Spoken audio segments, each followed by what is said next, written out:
Dear everyone, dear participants at the Bergen Exchanges, my name is Elisabeth Ivarsflaten, and I'm a professor at the Department of Government with Siri Gloppen and others here at the University of Bergen. And right now, we're going to have a segment that is a co-production between our regular departmental seminar and the Bergen Exchanges. And the way we're going to do it is that we have invited all our colleagues from the department, and it's really the department showing, in one way, appreciation of the efforts that Siri has been doing over all these many years in bringing all you wonderful people to Bergen in this extraordinary seminar and exchange. It's one of my favorite academic activities, not only in Bergen, but in all of the world ever.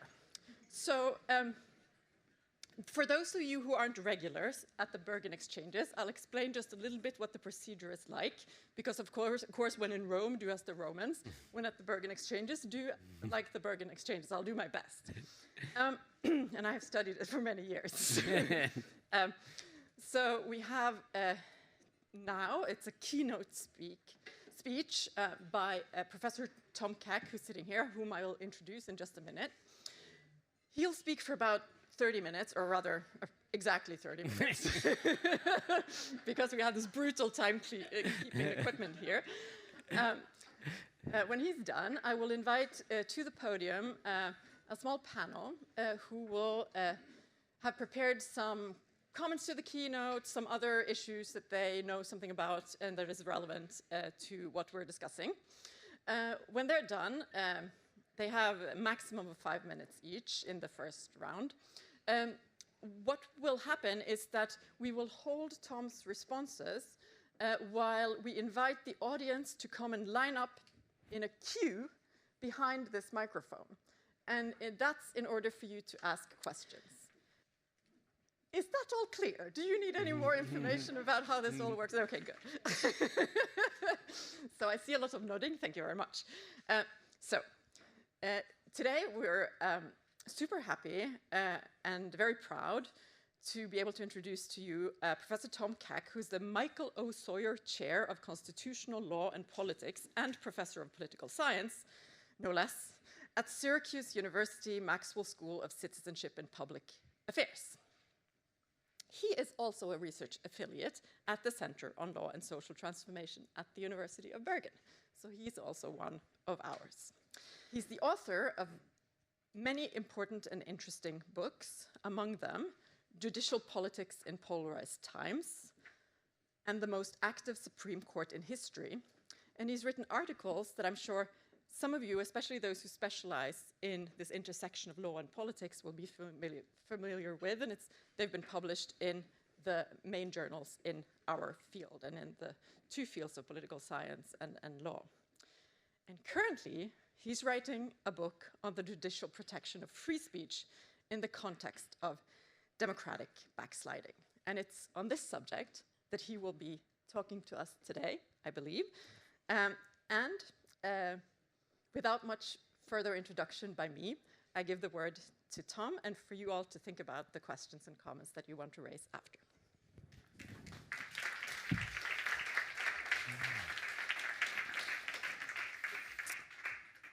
Thank you so much, Elizabeth. So most of the people in the room I've been spending all week with so far, but the other people I haven't met yet, welcome. Thank you for coming. Thank you for having me here. Thanks to Siri, as always. I've been coming to the Bergen Exchanges off and on for 10 years. Elizabeth was one of the first people I met way back when, so it's always lovely to be back.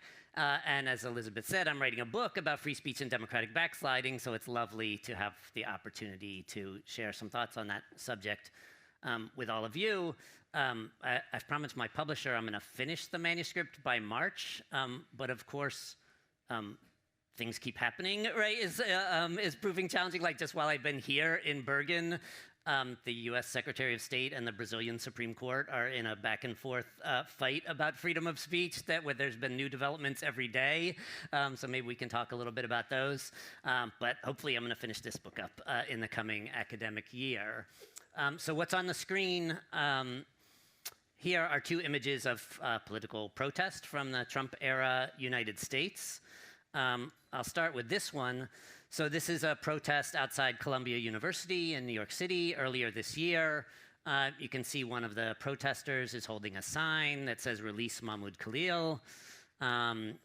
This story is broadly familiar to folks in the US. I'm not sure how much it is to everyone here, but Mahmoud Khalil's a graduate student at Columbia. He's a US green card holder, so a lawful permanent resident of the United States. He and his pregnant wife were stopped in the lobby of their campus apartment building by immigration agents. He was arrested, immediately transferred to an immigration detention facility in Louisiana, which, if you're not familiar with US geography, is nowhere near New York City, and detained for 3 months, during which time he missed the birth of his first child. And the Trump administration has openly acknowledged that his detention... Oh, and he was an organizer. I skipped that bullet. He was an organizer, one of the lead organizers of campus protests at Columbia against the war in Gaza. And the Trump administration has openly acknowledged that he was detained because of his protest activity. Okay? So free speech is under threat worldwide. I think this is clear. It's particularly true in backsliding contexts, including the Trump-era United States. Here's 4 newspaper headlines that it took me like 4 seconds to pull from the internet. I could fill the screen with like 1,000 similar newspaper headlines, but both at national and subnational levels. There's been repeated attacks on academic freedom, on targeting the autonomy of private universities, on speech about gender, right? On teaching about race. President Trump said yesterday that the Smithsonian Museum, which is our national system of museums, quote, focuses too much on the bad parts of slavery. And he has ordered a review of all items in the collection of the Smithsonian, not current exhibits, all items in the collection of the Smithsonian to ensure that they align with Trump's interpretation of American history. So lots of problems, lots of threats to free speech in the contemporary United States, but this is true elsewhere as well, right? It's true in Bolsonaro-era Brazil. These screenshots are all in Portuguese, which I don't read, but I think if you look at it, you can figure out what's going on, right? They are screenshots from a NGO report on violations of freedom of expression from 2019 to 2022 in Brazil. So one of them is about female journalists being a particular target of Bolsonaro. One of them is about military police cracking down on a Workers' Party protest because they're holding that banner depicting Bolsonaro as a Nazi, I guess. One of them is about censoring a report on racism. You get the idea, right? It's true in Modi-era India, right? Modi's government has famously shut down the internet more frequently than any other government in the world in recent years. Modi has cracked down on NGOs, he's cracked down on academic freedom, he's censored independent media and the like. I could go on, but I don't think I have to, because I think everybody's broadly familiar with the nature and scope of the problem, and I think probably everyone in the room is familiar with like one or more of these countries and one or more additional countries in which we see both democratic backsliding writ large and threats to free expression in particular, because those two things are clearly associated with each other. So let me give you a little data. I'm not sure how easy it is to see this scatter plot from where you are, depending on the glare, but I'll tell you what it shows. So there's 85 dots on the plot. Those are the world's 85 democracies from the year 2000, right? The 85 countries in 2000 that, according to VDEM, were democracies. The red dots are those democracies that have experienced one or more episode of autocratization since 2000. And the green dots are the stable democracies, right? And what's plotted is VDEM's Freedom of Expression Index in 2000 and 2024. So if the dot is below the diagonal line, that means the quality of free expression in that country has declined over the past 25 years. And you can see that there is a very clear association between democratic backsliding writ large and declines in freedom of expression, because the dots below the diagonal line are all of the red dots, right? And the greens are clustered near the line, right? So if we think about this data, right, one key solution to autocratization ought to be shoring up constitutional protections for free speech. Maybe, right? But we also know that some speech is actively harmful to democracy. In the bottom image, I have plotted VDEM's indicator for the dissemination of false information by major political parties and candidates for office. This is VDEM's language. The dissemination of false information by major political parties and candidates for office in an effort to influence their own population. Right, so the domestic dissemination of false information intentionally. And you can see this has gotten worse essentially everywhere, right? In all of the world's democracies, almost. This has gotten worse. Almost all the dots are below the diagonal line. But it has gotten more worse, right, and in the countries that have experienced democratic backsliding. And we know that this sort of free speech has harmful impacts on democracy. Right, so the image at the top I already showed you, that's January 6, 2021 in Washington, D.C., the nation's capital. The image on the bottom is, of course, Brasilia, January 8th, 2023. And in both of those contexts, right, you have violent assaults on the nation's governing institutions because the sitting heads of state who had recently lost their bids for re-election falsely told all their citizens that the election had been stolen from them, right? So some speech is profoundly harmful to democratic government, not least because it threatens free and fair elections. We could also talk about hate speech, right? So here's some plot of yet another VDEM indicator of extremist speech. This is the use of hate speech by major political parties and candidates. This has been a major issue in Modi's India, for example, where the BJP government is constantly exploiting anti-Muslim hatred in election contexts in particular. And I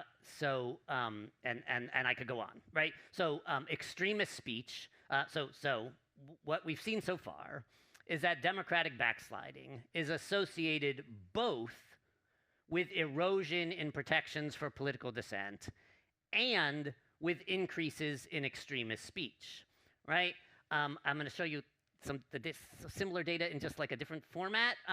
It might be overkill, like maybe everybody's convinced already, right? Democratic backsliding is associated both with erosions of protection for dissent and with increases in extremist speech.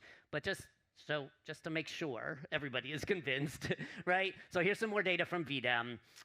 So here at the top, I'm plotting 7 VDEM indicators of different components of freedom of expression, right? So you probably can't read the text, doesn't matter, right? It's different components of free expression: freedom of academic and cultural expression, freedom of discussion for women, freedom of peaceful assembly, government censorship of the media, and the like. Previously, I was showing you data on VDEM's Free Expression Index, which combines a bunch of these indicators. Here's some individual indicators. The bottom is 5 different measures of different components of extremist speech. What's plotted here is the global population-weighted country average since 2008. It's a country average, so the lines are very smooth. But if you look closely, there's 12 indicators on the screen. All of them have been going down, right? Oh, and on VDEM's scale, when the line goes down, it means the problem's getting worse. And so if freedom of academic and cultural expression in the top image goes down, that means there's less freedom of academic expression. If political parties' hate speech in the bottom image goes down, that means there's more. This is confusing sometimes. That means there's more hate speech used by political parties because they're measuring it all on a scale of democratic health. So their scale, line goes down, means the problem's getting worse. All of them are going down, right? This is true in Trump's United States. It's true in Modi's India. I know I'm going fast. It's okay. I'll tell you what the takeaway is. It's true in Bolsonaro's Brazil, right?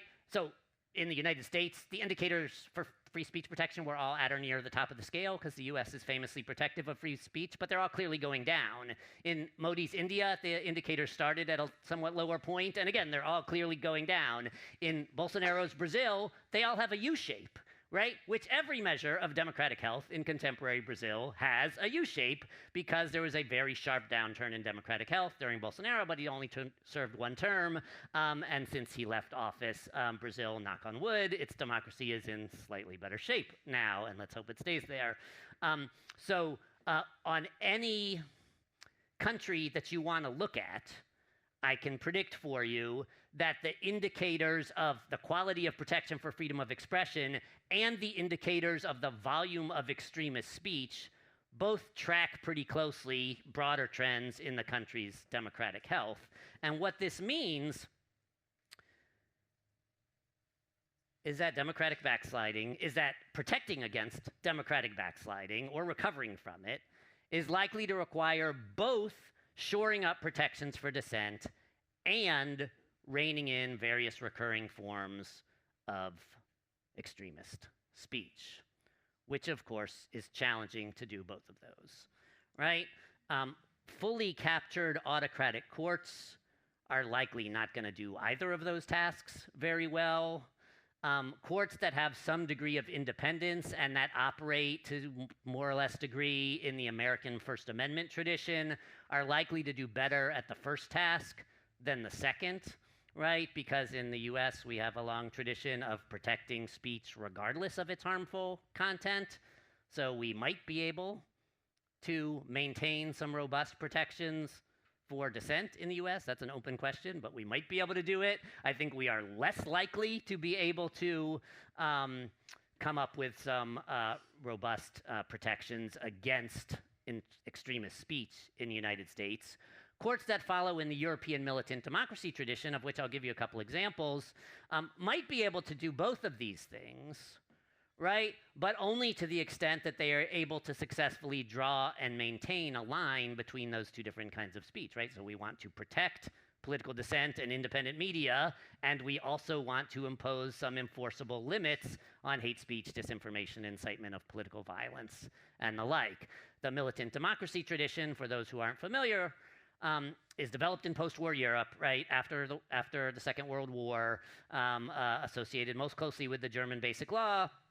So the post-war German Constitution says that freedom of speech, freedom of association are very important. They're essential democratic freedoms, but also, given our experience with the Nazi rise to power in Weimar Germany, we don't want to allow anti-system movements to use the freedoms that we grant as a Trojan horse to enter into our democratic system and destroy it from within, which is, of course, what the Nazi Party intentionally did. And so the German Basic Law says, for example, that anti-democratic parties can be banned by the Constitutional Court, right? The German Constitutional Court also uses these arguments in support of bans on hate speech, Holocaust denial, and the like. Okay. So the key empirical question in my current book project is whether and to what extent actually existing courts can allow some leeway for democratic governments to regulate anti-system speech. So again, think here of election subversion, hate speech, incitement of political violence, and the like, while also still maintaining a robust civil liberties docket for non-extremists, like regular speech, right? So think here, speech that is essential to democratic government, not speech that is intended to undermine democratic government. Obviously, the line between those two things is figuring out where it is, and holding to it is going to be hard, right? But as ideal types, I think everyone can picture it, right? So to what extent are actually existing courts able to do both of these things? And to get leverage on this question, I have been collecting data on many hundreds of judicial decisions regarding free speech, and in particular, I look at one court that hears cases from both stable and backsliding democracies, and I look at two courts that have heard cases from a single country, but during both stable and backsliding time periods, right? So it's the European Court of Human Rights, and it's the Supreme Courts of India and Brazil. I also look in the book at a variety of courts, both state and federal, in the Trump-era United States. I'm going to give you a very quick glimpse at some preliminary findings from the book, and obviously we're happy to chat more with folks afterward. It's a big book, right, tackling lots of courts in lots of different jurisdictions. I also look at the Constitutional Court of Germany and Supreme Court of Canada to set kind of a baseline of protection of speech in stable democracies, right? Countries that, knock on wood, so far have experienced democratic stability during the periods that I cover. Okay, so let me say a quick word. I'm going to say a quick word about the European Court of Human Rights. I'm going to say a quick word about the Supreme Court of India. I'm going to say a quick word about the Supreme Court of Brazil. And then I'm going to close with some quick words about the Trump-era United States. We'll see. Okay, so here's my sample of cases from the European Court of Human Rights. I have data on 962 judgments. So these are all Article 10 claims. If you're familiar with the European Convention, Article 10 protects the freedom of expression, although it also acknowledges some grounds for limiting freedom of expression. And what's depicted here are two things. One is the temporal distribution of the sample. So most of the cases are from the 21st century, which is, of course, a period in which many European countries have experienced democratic instability. And what's also depicted is the regime status of the countries from which the case comes, right? So the great thing for my research design purposes about the European Court of Human Rights, right, is that it hears cases from 47 different, currently 46 different member states of the Council of Europe, some of which are stable democracies and some of which are not, right? So about half the sample, about half of the cases have emerged from stable democracies, and the other half have not. And so let me kind of offer like a caveat here, especially for all the lawyers in the room. So I'm a political scientist who studies high courts, and so one of the implications of that identity is that I count case outcomes, and what I do, which sometimes lawyers are going to argue with me about whether that can tell us anything. In the book, I offer some lengthy caveats about what we can and can't learn by counting case outcomes. The basic analytical strategy in the book, which I sometimes refer to as large N qualitative research, which is not really a thing, but we're gonna make it one. So the basic analytical strategy in the book is to take an aggregate set of relevant cases, provide some descriptive statistics that sort those cases into different categories of analytical interest, and then give some carefully selected qualitative, hopefully nuanced and satisfying to lawyers, descriptions of some key exemplar cases in the different categories. But in my 30 minutes today, mostly I can just give you the counting, right? Because I don't have time for a lot of careful, nuanced descriptions of particular cases. So I'm going to show you some descriptive statistics summarizing this sample of cases and the outcomes in these cases in different categories, right? And so what you're going to see here is case counts and speech protection rates, right? So the win rates for free speech claims is what you're going to see in several slides to come. Okay, so here's the whole sample of European Court of Human Rights Article 10 judgments from its inception up through 2020, although most of them are from the 21st century, given changes in the European Court's caseload. I'll call your attention to a couple things in this table. So the columns, so first off, almost a third of the sample is from Turkey. Right? This is true for some other convention rights as well, but it's clearly true for freedom of expression. There is a long-running and kind of unresolved conflict between the Strasbourg court and the various Turkish governments about those governments' failure to adhere to important convention rights, and so there's new and additional cases from Turkey constantly. So a third of the sample is from Turkey, so I typically analyze those cases separately, right? So they're in the middle column. To the left is stable democracies, so France, Germany, Norway, etc. And to the right is backsliding democracies and autocracies other than Turkey. And for all of these, I'm coding by country year using VDEM's episodes of regime transformation data, if you're familiar with it. So that's how I'm identifying what country years count as backsliding democracies or autocracies. So a couple highlights here. From stable democracies, the ECTHR is willing to grant substantial leeway. Every time I move, I feel like this microphone is scratchy. I think I'm just moving too much. From stable democracies, the ECTHR is willing to grant substantial leeway for suppression of extremist speech, right? And those of you who are, so you see, So the ECTHR's aggregate speech protection rate is 80%. There's a lot of reasons for why it's that high, mostly because they screen out a lot of cases as inadmissible, right? And I'm only looking at decisions on the merits, right? So the aggregate speech protection rate, once they agree to decide an Article 10 claim on the merits, is quite high. It's 80%, but it's substantially lower.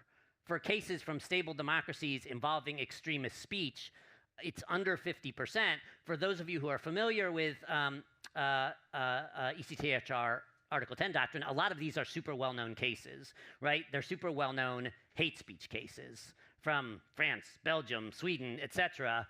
Right? Cases like Foray versus Belgium, where the court says, given the margin of appreciation, yes, it's fine for Belgium to criminally prosecute somebody for distributing racist and Islamophobic campaign leaflets.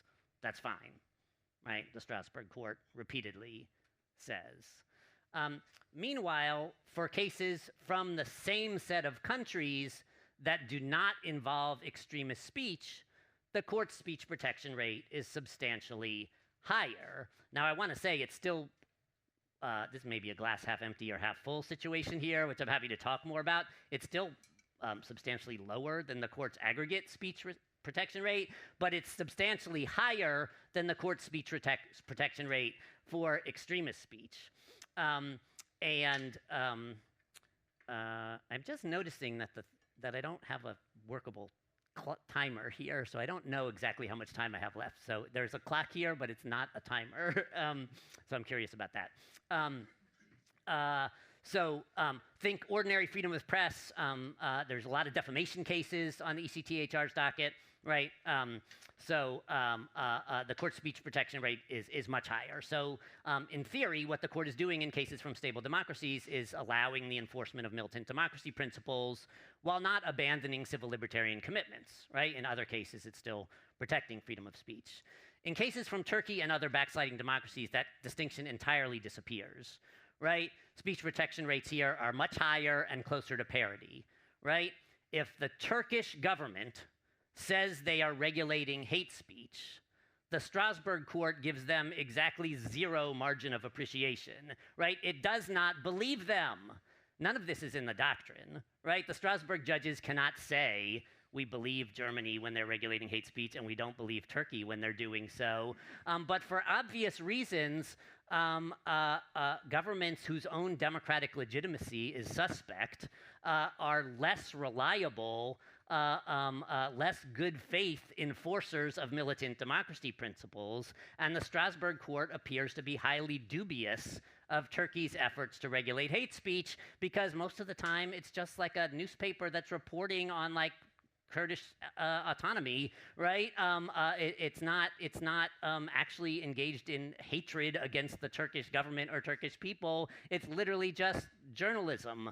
And so whether it's extremist speech or not, the European Court of Human Rights rules in favor of Article 10 claims more than 90% of time in cases from Turkey, more than 87% of time in cases from other backsliding democracies and autocracies, right? An entirely different pattern than what we see from stable democracies. Single court, same set of judges, right? Okay. All right, now I see a working clock. Thank you for that. All right, so this is going to be quick. So real quick word about the Supreme Court of India, real quick word about the Supreme Court of Brazil. So where the ECTHR data allows me to look at a single court that hears cases from both stable and backsliding democracies, the Supreme Courts of India and Brazil allow me to look at a court that obviously hears cases from only one country, but that has experienced very clearly demarcated periods of stable democracy and backsliding democracy in recent years. So I have a similar sample of cases from India's Supreme Court. The Indian Supreme Court's record of speech protection has been quite spotty and consistent overall, but perhaps surprisingly, it has gotten better during India's current period of autocratization. I'm happy to talk more about this in the Q&A. And what I'm showing here is not the same categories that I showed for the ECTHR. I have those. I could show those if you want. But this is breaking down the non-extremist speech cases into a couple key recurring categories. So what's counted here is excluding all cases that the Indian government says involve extremist speech. So excluding all the hate speech cases, anything that the Modi government says they're prosecuting somebody for hate speech, which a lot of times is preposterous when they say that, but those are not included in these counts here. This is just non-extremist speech, and what you see is that the court's speech protection rates are currently relatively high for these categories of non-extremist speech, so non-extremist political speech and independent media, but that's a recent development. So as the country has autocratized, even though the court has to some extent been captured or cowed by Modi's government on at least this rights issue, on at least freedom of speech, the court has continued to try to exercise some degree of a democratic guardrail role. It has not been fully captured or cowed. Okay. One quick word about Brazil's Supreme Court. We've been talking about this guy all week, right? That, of course, is Justice Moraes from the Brazilian Supreme Court. And I should say here, my Brazilian data collection is very much in progress. I have a student in Brazil, an awesome student in Brazil, who's coding cases for me right now. I met him via connections that I developed here this time last year. He wants to come here himself, too. He hasn't been here yet. So very much data in progress. Don't quote me on it. But I have data on 94 Brazilian Supreme Court decisions in hand, and I want to show it to you because the pattern is clear already, right? And I think it's going to stay roughly the same as the data collection continues.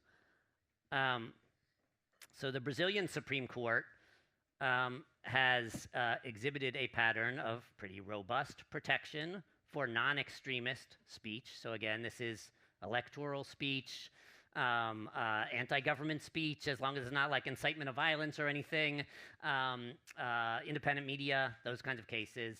And it has exhibited no protection at all for extremist speech. And again, this is data in progress. There's going to be a lot more than 14 extremist speech cases by the time we're done, because the court is issuing repeated judgments emerging out of prosecutions of participants in the January 8th attacks in Brasilia.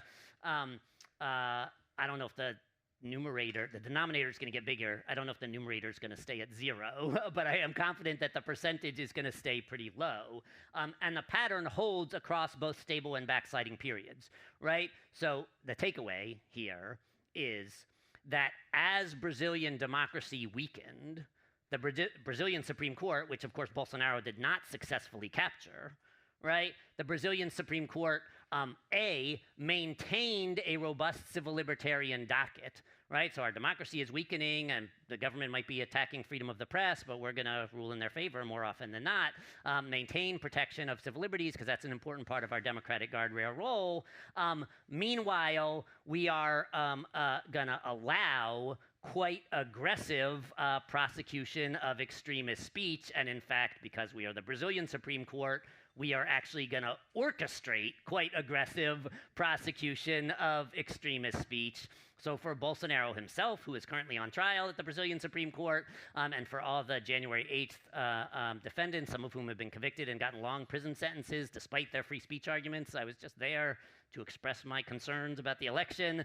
Despite their free speech arguments, the Brazilian Supreme Court has been ruling against them without fail. So I have 30 seconds left. I'm going to say a quick word about Trump-era U.S. courts, and I'm happy to talk more about them in the Q&A.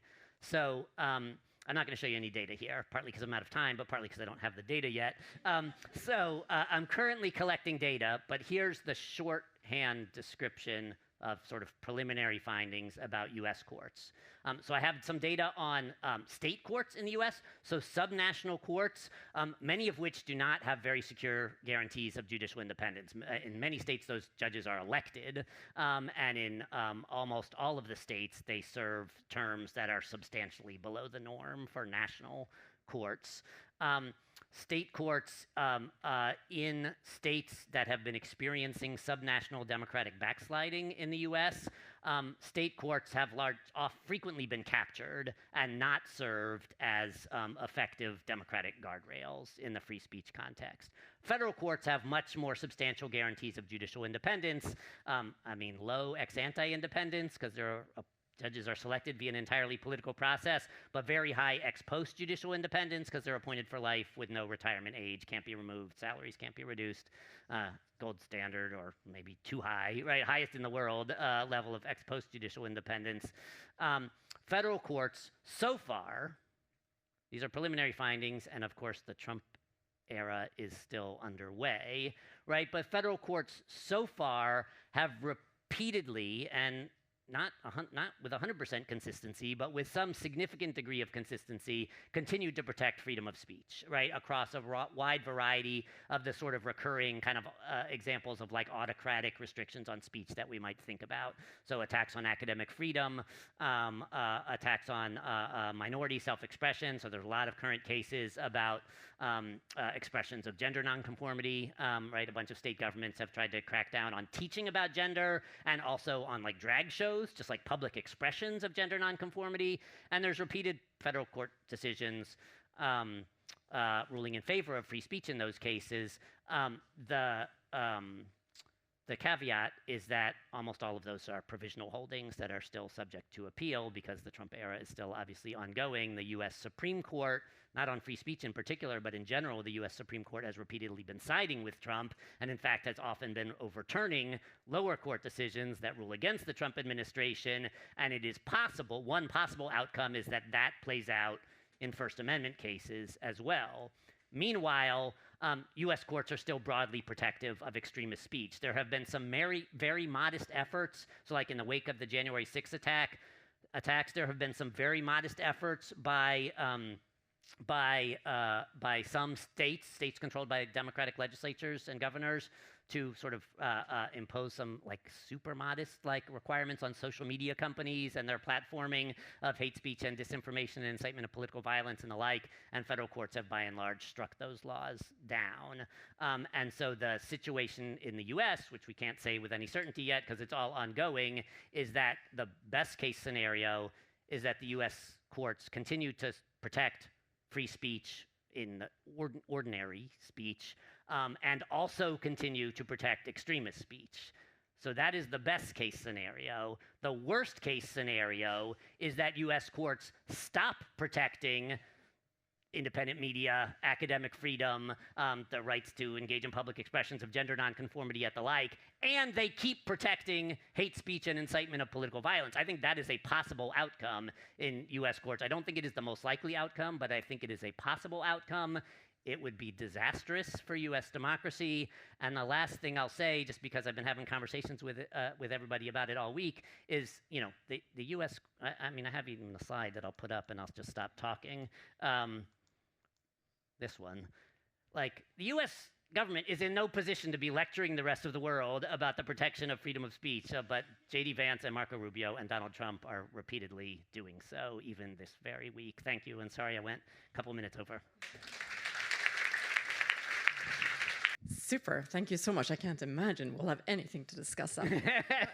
But to just, let's say, throw gasoline on the fire, we will have some further elaborations and comments before, and so I'd like to ask to come to the podium senior researcher at the Christian Michelsen Institute, Anusha Dutta.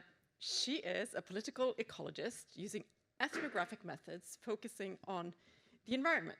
She holds a PhD in conflict and development studies from Ghent University in Belgium, and she's been a visiting scholar at a number of really prestigious universities at departments of anthropology.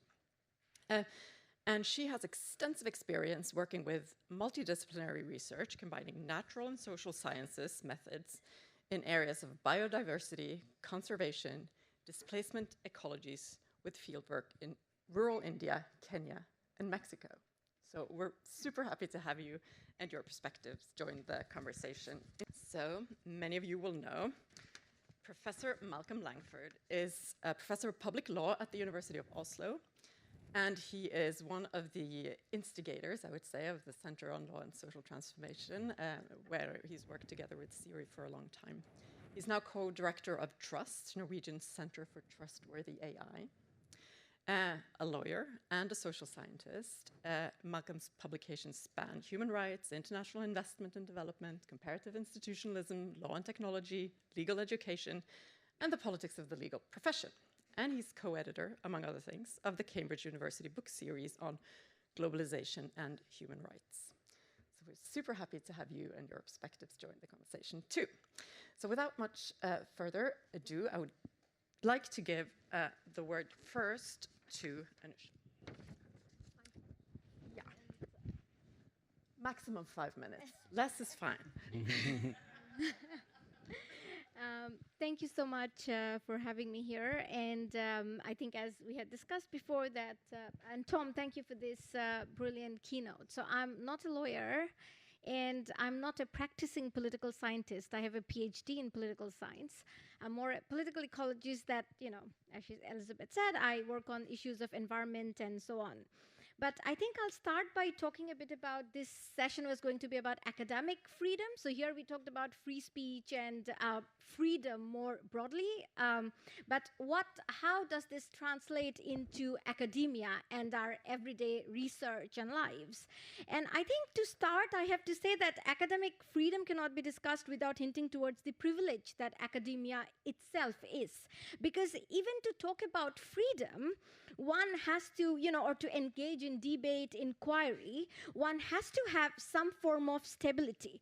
If it's stable employment, it also requires cultural capital, and it's important to analyze and make sense of our own positionalities in the research we do to have this freedom. Now, you know, I'll start with something personal. When I first moved to Norway, I wanted to join in this Extinction Rebellion. I think everyone here knows of Extinction Rebellion. They do this die-in. It's fun. So you go in front of Equinor office and you just die in, you know, and then the police usually come and they remove you. So I thought I would love to do a die-in, but I was told if I did that, I could be deported.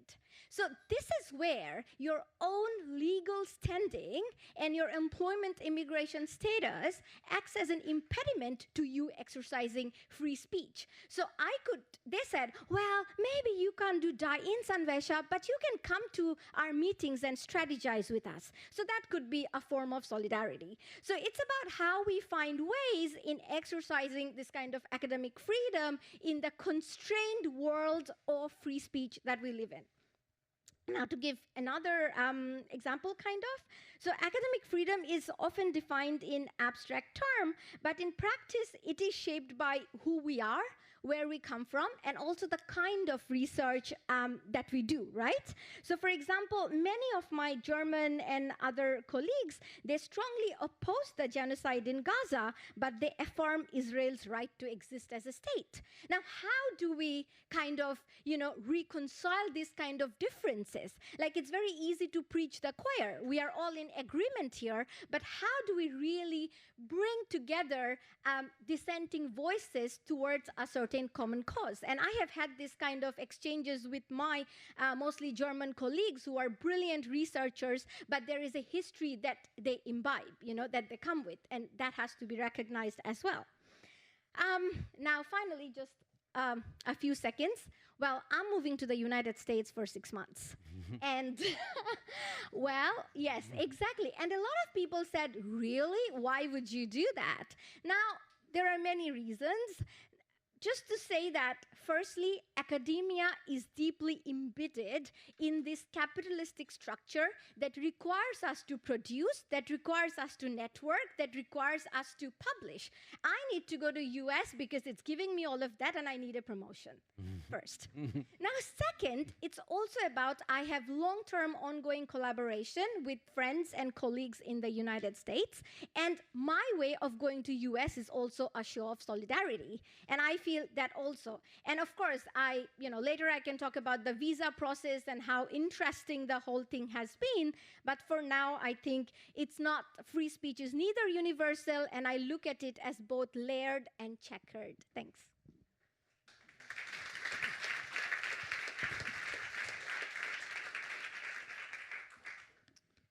So, Yep. So yesterday morning, as I was preparing to come to Bergen, I read the program for the week, and I discovered that my name was on this panel.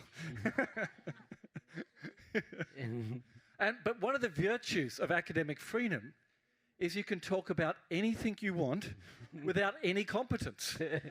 And here I am, as a living example of academic freedom. Now, using academic freedom responsibly sometimes means we say no, speaking on different topics, and we refer to our colleagues who might be better experts on the topic. I do have some thoughts on academic freedom. I'd particularly like to talk about the situation on Gaza and how it's playing out in different universities. But I think I'll use my first 5 minutes here to engage with Tom, but perhaps at the end come back to Gaza, and perhaps we'll talk about that more as we go on. So firstly, Tom, thanks for a great presentation. A few questions. So firstly, causality. So there seems to be a presumption in your presentation that democracy is the driver of freedom of expression outcomes. So when we get challenges with democracy, that has effects for the protection of free speech that we're particularly interested in, say ordinary free speech. May or may not have effects on hate speech. It may be the reverse, actually. But to what extent, do you have any examples in your sort of sample that go the other way? Because this has implications for the next question, in which it's freedom of speech, which is driving, actually, democratic developments positively, or declines in freedom of speech negatively affect democracy. And normative arguments often go both ways. We need democracy to protect free speech. Free speech is important for democracy. But what do we see empirically in this respect? And then the second question is, why courts? Why do we think courts are important here? Firstly, is it to protect to stop democratic erosion, which ipso facto affects freedom of speech? Or is it actually holding up freedom of speech protections in the face of democratic erosion, or both? And I'd be really interested to hear, where do you think courts are really making some sort of effect? Is it the legal jurisprudence which is spreading out? Is it the particular stopping of free speech erosions in particular cases? And you named some, for example, in the US, and we have the Columbia case, which will be going through the courts as well. Or is it a more symbolic impact? For example, the court is playing a performative role in actually articulating something about speech. I mean, it's exercising its free speech. And we know from autocracies, for example, in Nigeria, during the 40 years of authoritarianism, courts were the only space where you could get free speech. And many litigators would actually start cases not to actually win them, but just to be able to utilise their free speech in courts. So I'd be interested to think, but is there also potential negative impacts? So going back to traditional Bergen Exchange themes, is actually turning to courts like maybe disempowering political action. And then if courts are particularly weak or lack legitimacy in a particular context, we have a poster on that. Can we actually undermine the struggle for free speech? So I'd be interested in your thoughts around why we think courts might be important here, and therefore your implications of your research become perhaps even greater than we might imagine, or not. The next question is on hate speech, and I'll play devil advocate with myself. So as a European and as an Australian, we're generally comfortable with regulating hate speech, the militant democracy argument. But is there some point in which actually the Americans might be right? I recently heard a presentation on the Weimar Republic period, where the initial Weimar Republic in the 1920s in Germany sets up procedures to regulate hate speech in German newspapers. And it's kind of balanced, but maybe a bit against the right. As the conservatives gain force in Germany in the 1920s and then the Nazis, they take over this institutional apparatus for regulating the media and use it to their own advantage. In a sense, what Turkey is very much doing today. Is there some point in democratic erosion processes in which you might have regretted that you regulated hate speech so much, particularly institutionally, when it then gets turned against progressive forces? Is there some sort of U-curve? But I'm not sure I'm opening that up. And then the last question, and this takes us partly to Gaza, what about courts and extraterritorial roles here? Because we have a democracy, Israel, bombing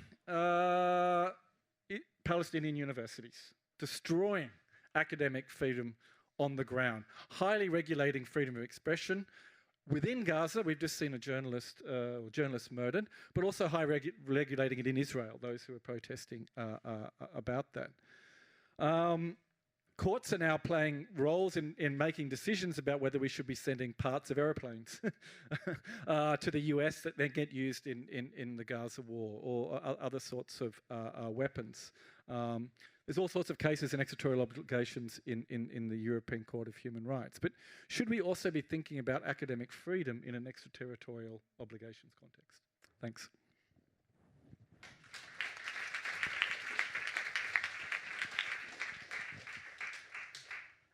Thank you so very much. I think also for the newcomers in the audience to get the hang of lining up behind the microphone, I will ask you, Tom, to pick some of the questions that you were asked just now and start responding to them. And then I will ask, as you do that, for people to line up behind the microphone. Okay, thanks. I'll be very brief because I know we're going to have people lined up here. So come to the mic. Yeah. But I'll just say I'll just tackle one of Malcolm's points.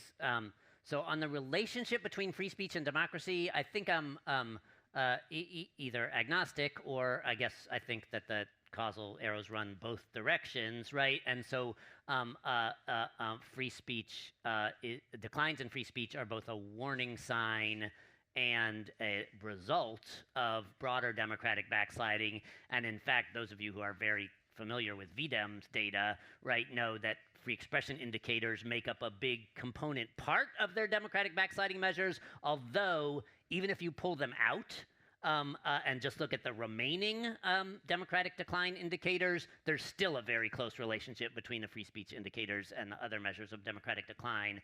I'm not measuring causality, but I do think it runs both directions. Super. So we'll take questions. Brilliant. Thank you very much. Right. So I don't think I will try to summarize because that was a whole bunch of things. But what I would try to say is that some of those questions came more directly towards the keynote and the arguments and the evidence that you were putting forward. And I think you should be given a chance to respond properly to that. Sure. And then some of the questions were broader and also pulling in the distinctions between free speech and academic freedom, etc. And so when Tom's done, I'll ask you to comment on some of those broader points, if that's okay. Okay, thanks. How long should I go, do you think? Anyway, I'll just be a few minutes. We have half an hour left. Okay. So I'll make a few quick points. Oh yeah, and feel free to continue. Continue to queue. Line up if you further want. questions. I'll make a few quick points, and I'll end with one about academic freedom to then sort of segue back to the panel. Amazing questions. It's going to be hard to answer all of them. I can maybe answer some of them during the afternoon swim in a couple hours for those who will be there. Let me at least say one or two things about the sort of empirical analytical strategy in the book, which several of the questioners touched on, and at least one thing about the sort of normative kind of bite of the argument, which Malcolm and others touched on. And then I do have a point I want to say about academic freedom and how that fits in the story. It's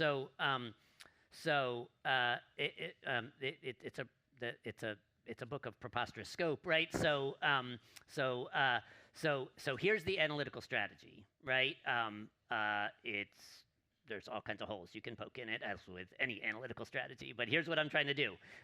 So for each court that I study, so first let me say a word about which courts. So the European Court of Human, so I study the Canadian and German high courts because they have robust bodies of free expression jurisprudence that, knock on wood, so far have operated under conditions of democratic stability, although certainly in Germany it's not guaranteed that that's going to continue. I think Canada maybe is a little safer. The German court is like founder of militant democracy. The Canadian court does not use that term ever, as far as I've been able to find, but the Canadian court famously does the same thing under some different arguments, right? So the Canadian court has famously allowed regulation of hate speech on equality grounds. They just don't do it with the language of militant democracy, okay?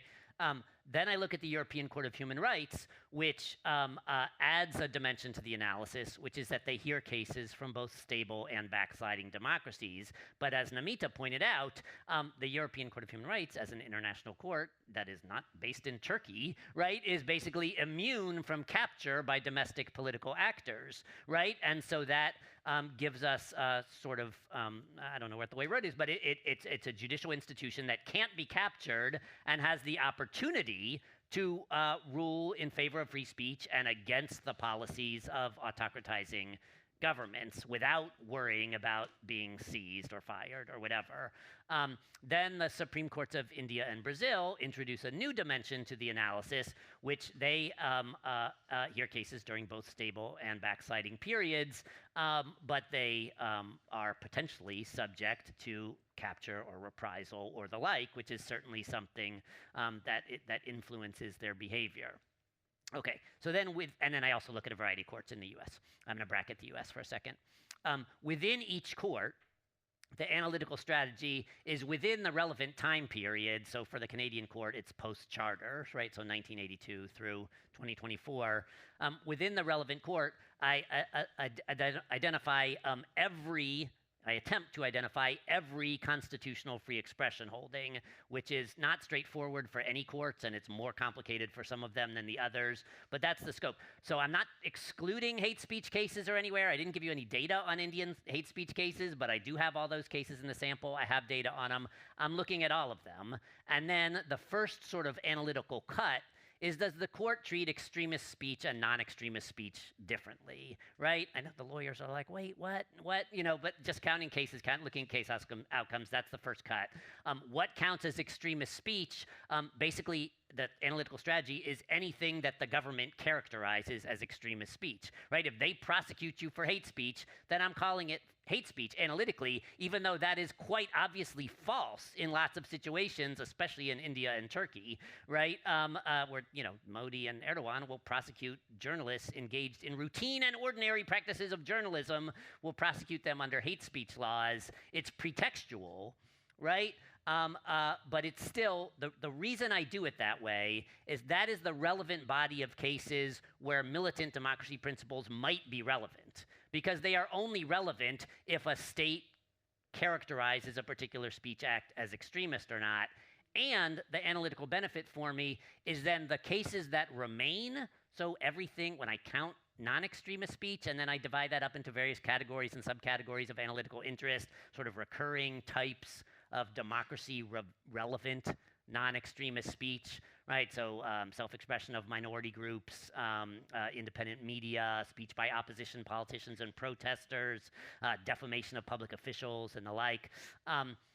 Every time I analyze any of those sets of cases, I have already excluded everything. So this is the India data I presented. I have already excluded everything that the government even attempts to characterize as extremist speech. So what should be left in a in a stable-ish democracy with a functioning high court, what should be left is a set of cases in which we witness relatively high levels of speech protection, because we've already bracketed off everything the government even tries to characterize as hate speech, incitement of political violence, and the like.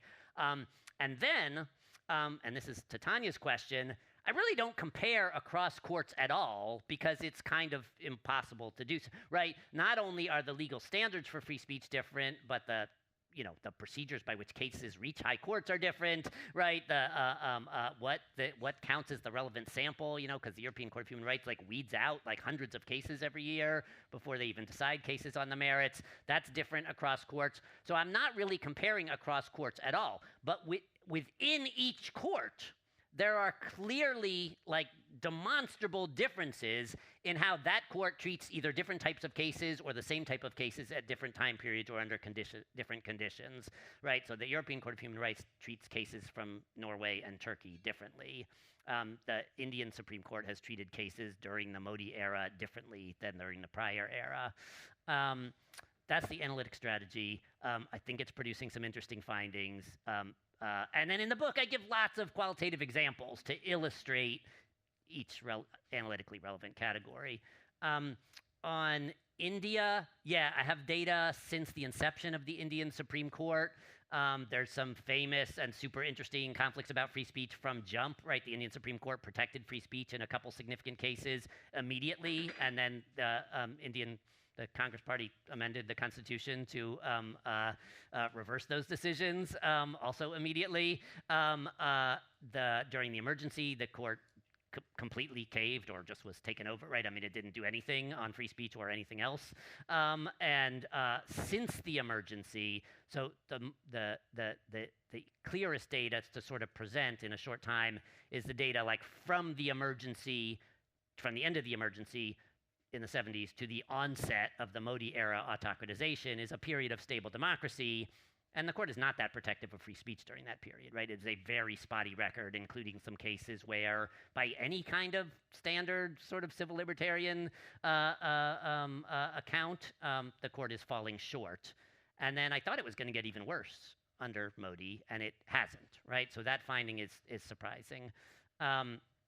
The normative bite, it's a work of empirical social science describing things that courts are doing, but it has clear normative bite. And so just one word about Malcolm's question about Weimar Germany. So there's endless debate about Weimar Germany in civil libertarian scholarship. Lots of American and European civil libertarians argue that the Americans are right, militant democracy is a terrible idea, and both sides in this debate constantly point to Weimar Germany, and I think there's two different reasonable interpretations of that history. Weimar Germany protected free speech in some ways and also made some kind of pretty half-hearted and limited attempts to regulate hate speech in other ways. But I think the key normative bite of the findings to date is that, right, one of the chief complaints about militant democracy approaches to free speech is that they're going to bleed over the line, right? So, you say for good reason we're going to regulate anti-Semitic speech in Germany, right? There's good reason for that. But if you do that, if you allow your state officials, your police authorities, your judges to do that, then of course it's going to be a slippery slope, and they're going to start interpreting the category more broadly, and it's going to lead to the suppression of speech that should be protected. That is a real danger. I don't want to minimize it. But the question is whether actually existing well-designed courts can develop and maintain some workable distinctions between those two categories of speech. Are they going to be perfect? They are absolutely not going to be perfect. I can give you lots of examples of German Constitutional Court or Strasbourg Court decisions that, by my civil libertarian standards, are preposterously terrible decisions declining to protect somebody's free speech. But do those courts draw workable distinctions that maintain important protections for free speech in the context of democratic governments while also still allowing some restrictions on extremist speech? They do, is the finding, right? The Brazilian Supreme Court is, I don't know what the right word here is, it's like so like Alice asked about militant democracy in the Brazilian court, right? I mean, the Brazilian court is, how long is it going to be able to maintain this? We will see, right? But the Brazilian court is being like preposterously aggressive, right? If you talk to lawyers about any specific decision from the Brazilian Supreme Court about free speech in the backsliding context, right? Free speech for Bolsonaro and his supporters, there's all kinds of both substantive and procedural questions you can raise about them, right? They are acting on very aggressive interpretations of their own powers. But I've had like 6, 7, 8, 10 different versions of this conversation this week. Ask your favorite Brazilian friend and colleague, where would you be right now without Justice Moraes, right? And they're all going to be like, Brazilian democracy would be in very bad shape, right? And so I don't know if that's sustainable for the long term, right? The Brazilian Congress is doing like nothing to protect democracy, right? And is the court going to be able to do it on its own? That seems like unlikely. Okay, I've been talking for too long. One sentence about academic freedom, because somebody asked about this, and this is like a hobby horse of mine.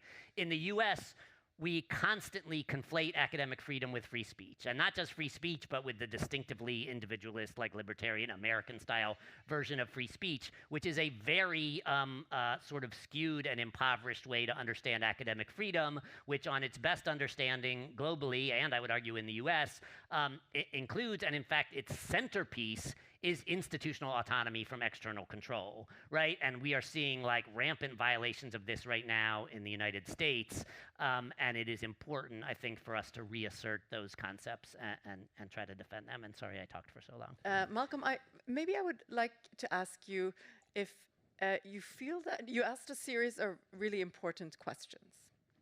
Do you feel that those questions that you had initially have been answered? If you could reflect on that, that would be wonderful. Okay, so thanks very much. In 2 minutes, put your seatbelts on and let's go.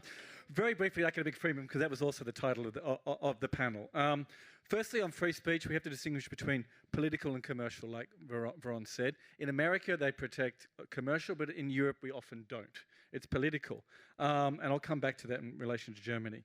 With academic freedom, there's freedom without, as Tom was saying about. So institutions can decide on which students they admit, but also, for example, which agreements they have with other universities. A massive debate in Norway about agreements with Israel. We cancel all our agreements within days with the Russia invasion, but is a question there.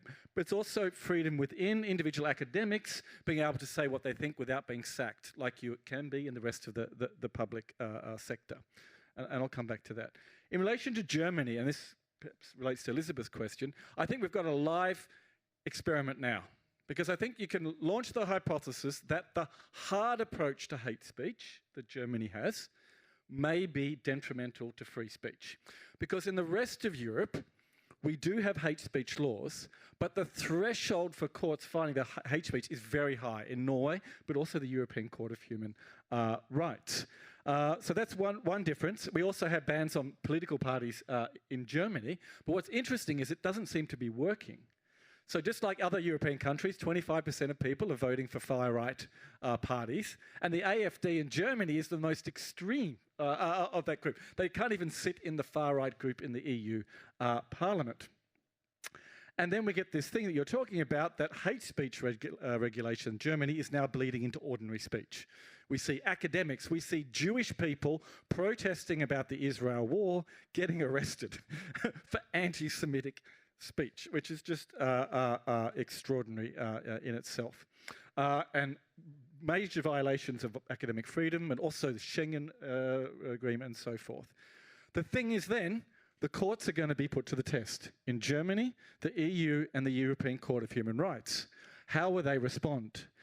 You argued they're not captured like in Turkey, but they may be constrained. So there's a huge literature as to whether the European Court of Human Rights, in getting backlash from the UK, from Western European countries the last 10, 15 years, is being deferential.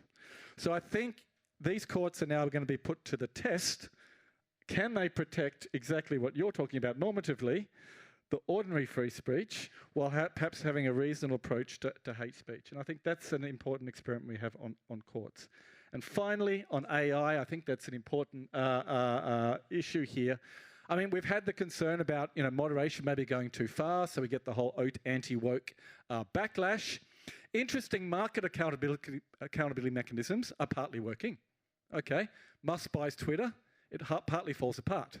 Advertisers flee it, people flee it, Truth Social's not doing particularly well, but you still have these spaces for hate speech, which are problematic, which is why Trump has turned his attention to Europe, the Digital Services Act, the AI Act in particular. It has basically declared war on Brussels regulation because Brussels influences the rest of the world. So it's now a geopolitical battle over those two pieces of legislation, which I think will determine how we get this balance between ordinary free speech and hate speech in the next 2 decades. Thanks. That's a good application to apply for another hour and a half. Anusha, but we don't have another. But you do have 2 minutes to wrap up the thoughts that you've had going through this discussion. Yeah, thanks. Again, this is, super interesting for me, as I said, as someone that doesn't work on courts or, legal stuff. And Tom, something that maybe it's a question coming from the, being ignorant. I wonder about constitutional amendments, to the extent that how you can protect certain free speeches or these aspects, and how do you allow for these amendments? Because what I understand about the US Supreme Court, it's also about who Trump put in place in his last, as Lisa was talking about legacies, right? Who do you put in place and who can bring about this kind of changes, and how do this then continue? And coming from India, I think it's a bit of a mixed bag and kind of complex, because I don't think I would agree completely that it's just Modi regime that's being so autocratic, because even in the past, we have emergencies. The Congress government has also, in connivance with the market, the liberalization, the neoliberal market that came forward, did pass legislations which are anti-tribals, which are anti-indigenous people, and the courts were in connivance with this.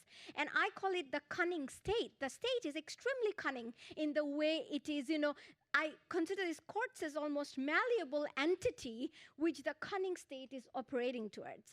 And finally, coming towards this aspect of academic speech per se, to be more precise, in my own work, since I do interdisciplinary work, I function in a space where I'm consistently working with ecologists and biologists who are then using their robust data, so they call their science neutral and my science political.